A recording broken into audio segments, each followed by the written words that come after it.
Nightclubs, bars and arenas all have security guards on the doors. We used to call them bouncers. They decide who comes in through the door and, if necessary, eject any troublemakers.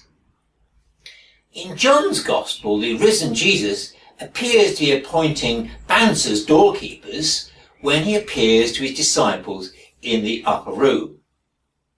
Luke has a very similar story and probably an earlier version. So it's interesting to see the significance of the additional details in John's account. First, John sees this as the formation of a new community, the church. Jesus breathes his spirit on a rather frightened group and gives them authority. If you forgive the sins of any, they are forgiven them. If you retain the sins of any, they are retained. Sin separates us and God and his church. Forgiveness unites us to the Lord and his people. Peter and the apostles will decide who's in and who's out. The risen Lord is appointing them as bouncers. So what are the boundaries of the church? Some groups, like the Cabinet, have hard boundaries. You go along with the agreed line or you leave. Their borders are like a castle wall. Entrance is restricted.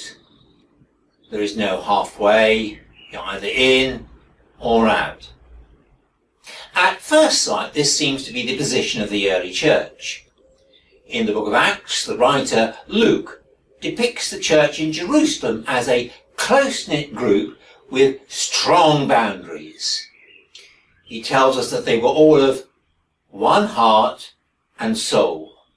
They share everything. Commitment means total commitment. Some churches today try to follow this model. They demand strong commitment from their members. So, for instance, if a parent wants a child baptized, they are likely to be faced with the demand that they attend church for 6 months before the ceremony is even considered. Yet does this quest for a pure church, separated from an outer darkness, really reflect the Jesus we see in the Gospels? Or is it more like the model the Pharisees used? Other organisations, such as a library, have much softer boundaries. Sometimes the borders are so muted that it's easy to cross from one side to the other without even noticing. You can join without any conditions, and if you never borrow a book, nobody's going to notice. Some churches prefer this more liberal image, but it too has its dangers.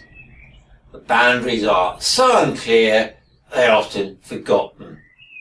In the end, the church merges with its surrounding culture. It has nothing distinctive to say. It has no challenge to give. Usually these churches just gently fade away. Is there a third option? Let's return to today's Gospel. Another distinctive feature in John is the absence of Thomas when the risen Lord appears. Later, when Thomas hears of the resurrection, his reaction is not faith, but doubt and scepticism.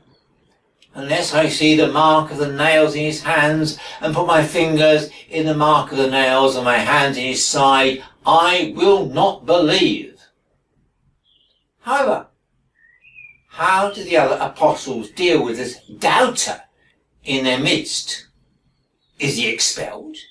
Is he cast out as an unbeliever? No. The apostles are unwavering in their own conviction. They don't water down their faith in the risen Lord, but neither is the doubter cast out. So he's still part of the community the next Sunday evening when Jesus appears again.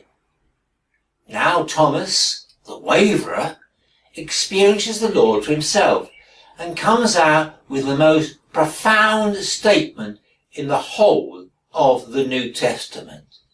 He addresses Jesus as my Lord and my God. I believe the church can hold these two truths in tension. It's necessary to have a strong centre. We need that raging fire of God's love at the heart of the church. If we lose that, we're nothing. Yet equally, we must never exclude the uncertain, the half-hearted, the searcher. We need a church that has both a strong centre and an open fringe. Peter and the apostles are indeed the doorkeepers of the church.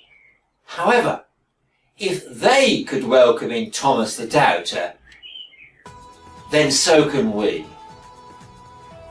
As Rachel Held Evans, an Episcopalian writer, has said, what makes the gospel offensive is not who it keeps out, but who it lets in.